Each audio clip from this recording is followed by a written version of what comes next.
TP-Link AX1500 next generation. এই রাউটারটির মূল্য আগে ছিল হচ্ছে আপনার 4,999 টাকা, এখন ডিসকাউন্ট দিয়ে হয়েছে হচ্ছে আপনার 3,999 টাকা, 1,000 টাকা ডিসকাউন্ট। আর এই রাউটারের সাপোর্ট করছে হচ্ছে ওয়াইফাই 6। আমরা এই রাউটারের কনফিগারেশন এবং সেট আপ দেখব। এই রাউটারের কনফিগারেশন করার পর এই রাউটার দিয়ে কত এমবিপিএস স্পিড পাওয়া যায় তা আমরা এখন দেখব। তো আমাদের প্রথমে যা করতে হবে, রাউটারটি খুলতে হবে। রাউটারটি ওপেন করার পর এই যে দেখতে পাচ্ছেন ছোটোখাটো 3টা কাগজ দিয়েছে। তারপর হচ্ছে এই রাউটারটি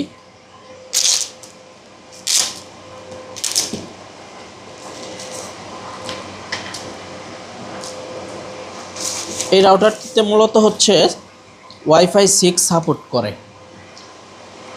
আর এখানে যে পুটগুলো দেখতে পাচ্ছেন এই সবগুলো পুট হচ্ছে গিগাপুট। আপনার এই রাউটার গিগাপুটের যে সার্ভিসটা, ওই সার্ভিসটা পাওয়ার জন্য আপনাকে অবশ্যই 1 জিবির যে অণুগুলো রয়েছে, গিগাবিট অণু, ওই অণু লাগাতে হবে। তাছাড়া অন্য নর্মাল হাওয়ায় 100 এমবির অণুগুলো লাগালে আপনারা ওই স্পিড পাবেন না। এই রাউটার দিয়ে আমি 300 থেকে 400 এমবিপিএস স্পিডে আমি ভিডিও ডাউনলোড দিয়েছি। তো আমাদের চ্যানেলে যে ভিডিওগুলো পাবেন কোনো ফেক ভিডিও পাবেন না। আমি যেহেতু একটি ইন্টারনেট সার্ভিস প্রোভাইডারের মধ্যে চাকরিরত অবস্থায় রয়েছি, আমি আপনাদেরকে রিয়েল স্পিড এবং একটা রাউটারের রিয়েল কনফিগারেশন সব কিছু বিস্তারিত আপনাদেরকে দেখাতে পারবো। এজন্য আমাদের চ্যানেলটি অবশ্যই সাবস্ক্রাইব করে রাখবেন। আমাদের চ্যানেলে কোনো সময় আপনারা ফেক ভিডিও পাবেন না। এই রাউটারে রিয়েলি আপনারা 300 থেকে 400 এমবিপিএস পর্যন্ত আপনার মোবাইলে যদি ওয়াইফাই 6 সাপোর্ট করে, অবশ্যই আপনারা 300 থেকে 400 এমবিপিএস পর্যন্ত ডাউনলোড স্পিড অথবা আপলোড স্পিড পেয়ে যাবেন।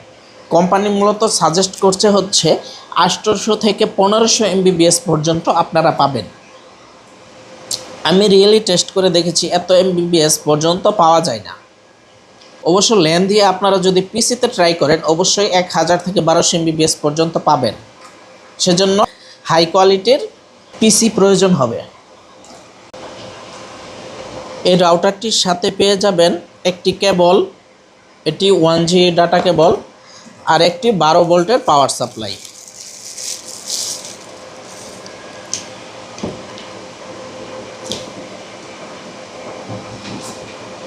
এই পাওয়ার সাপ্লাইয়ের পুটটা আপনারা এখানে সংযুক্ত করবেন। এখানে সংযুক্ত করার পর আপনার যে ডাটা কেবলটা দিবে, এই ডাটা কেবলটা আপনারা অবশ্যই এই পুটের মধ্যে ইনস্টল করবেন। এই পুটের মধ্যে ইনস্টল করার পর আপনারা এই পুটটা আপনার যে বিসল অণু, অবশ্যই 1 গিগাবাইটের যে অণু অথবা আপনাকে আপনার আইএসপি যেখান থেকে লাইনটা দিবে 1 গিগাবাইট হতে হবে, তাছাড়া আপনারা 500 এমবিপিএস স্পিড পাবেন না। তো আমি আমাদের সার্ভারের সুইচ থেকে কানেক্ট করছি। আপনারা দেখতে পাচ্ছেন আমি আমাদের সার্ভারের সুইচ থেকে রাউটারের স্পিডটা কানেক্ট করে নিচ্ছি। সব কিছু ঠিকঠাক হওয়ার পর আপনার এখানে যে ইন্ডিকেটর বাতিগুলো রয়েছে, এগুলো মূলত চিহ্ন দিয়ে বোঝানো হয়েছে কোনটা কোন কাজের জন্য। এখানে ফার্স্টে আপনার পাওয়ার বাতিগুলো জ্বলবে, পাওয়ার বাতিটা। তারপর আস্তে আস্তে আপনার হচ্ছে ওয়্যারলেসের যে বাতি এটা জ্বলবে, আর হচ্ছে ইন্টারনেট ওকে হওয়ার পর এই ইন্টারনেটের বাতিটা জ্বলবে। তো আমি দেখছি এখানে 3টা বাতি জ্বলেছে। এটা হচ্ছে ওয়্যারলেস 5 গিগাহার্টজের, আর এটা হচ্ছে 2 গিগাহার্টজের। তো এখন আমরা সেট আপ করবো। সেট আপ করার পর রাউটার যখন ওকে হবে, রাউটার ইন্টারনেট পাবে, তখন এই ইন্ডিকেটরটা জ্বলবে। তো চলেন এই রাউটারটা কনফিগার করা যাক। এই রাউটারটি কনফিগার করার জন্য আমরা প্রথমে এই রাউটারটি কানেক্ট করে নেব।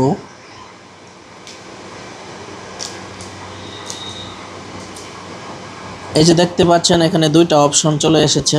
একটা হচ্ছে TP-Link 6 জেনারেশনের যে রাউটার, TP-Link 6 5G। তো আমরা এই রাউটারটি কানেক্ট করে নিব।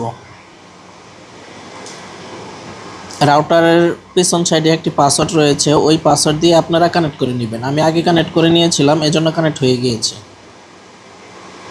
কানেক্ট করার পর আপনার মোবাইলে থাকা যে কোনো একটি ব্রাউজারে চলে যাবেন।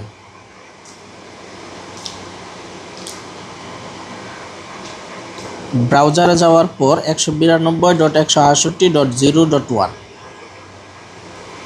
এটা দিয়ে আপনারা গোতে ক্লিক করবেন। গোতে ক্লিক করার পর আপনাকে বলা হবে এখানে একটি নতুন পাসওয়ার্ড সেট করার জন্য। আপনি এখানে একটা নতুন আপনার মন মতো একটি পাসওয়ার্ড দিবেন।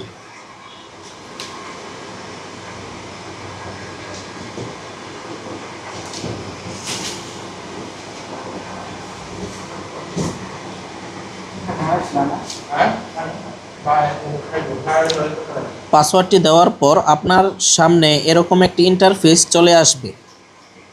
এরকম একটি ইন্টারফেস চলে আসার পর এখানে নেক্সটে বা অন্য কোথাও ক্লিক করবেন না। এই যে উপরে কোণার মধ্যে যে এখানে একটা তীর চিহ্ন দেখতেছেন, এটার মধ্যে ক্লিক করবেন। এটাতে ক্লিক করার পর আপনারা সেটিংয়ে চলে যাবেন। সেটিংয়ে যাওয়ার পর ইন্টারনেট সেটিং যে অপশনটা রয়েছে এটাতে ক্লিক করবেন। এটাতে ক্লিক করার পর এখানে দেখবেন ডাইনামিক অপশন দেওয়া রয়েছে। এই ডাইনামিক অপশনে ক্লিক করার পর আপনারা দেখবেন পিপিপিউই একটি অপশন রয়েছে, এটাতে ক্লিক করবেন। এটাতে ক্লিক করার পর আপনার আইএসপি থেকে আপনাকে যে আইপিটা দিয়েছে আপনার নাম অনুযায়ী ওই আইপিটা এখানে দিবেন। তো আমি একটি আইপি দিয়ে দেখাচ্ছি। এটা হচ্ছে যেহেতু আমার অফিসের আইপি দিচ্ছি। সব কিছু ঠিকঠাক থাকার পর আপনারা সেভে ক্লিক করবেন। সেভে ক্লিক করার পর আপনার 10 থেকে 15 সেকেন্ড সময় নেবে, আপনার ইন্টারনেট চলে আসবে। এই রাউটারের রিয়েলি স্পিড চেক করার জন্য আমি সময়টা বেছে নিয়েছি হচ্ছে রাত 1টা। এখন রাত 1টা 3 মিনিট বাজে। তো এখন আমি fast.com-এর মাধ্যমে স্পিডটা চেক করব। তো দেখছেন আমার TP-Link 5G যে রাউটারটি কানেক্ট রয়েছে। স্পিড চেক করার জন্য fast.com-এ মোটামুটি ভালো রকম স্পিড চেক করা যায়। এখানে দেখতে পাচ্ছেন 200 MBPS 210 220 MBPS পর্যন্ত এই রাউটারের স্পিড এসেছে। এটা কিন্তু রিয়েল স্পিড না, স্পিডটা আরও বেশি হবে। অ্যাকুরেট ডাউনলোড স্পিড চেক করার জন্য আমরা এখন ইউটিউব এবং বিটমেটে চলে যাব। দুইটা সফটওয়্যার থেকে একই সাথে ডাউনলোড দিয়ে আমরা স্পিড মিটারে দেখব কীরকম স্পিড দেখাচ্ছে।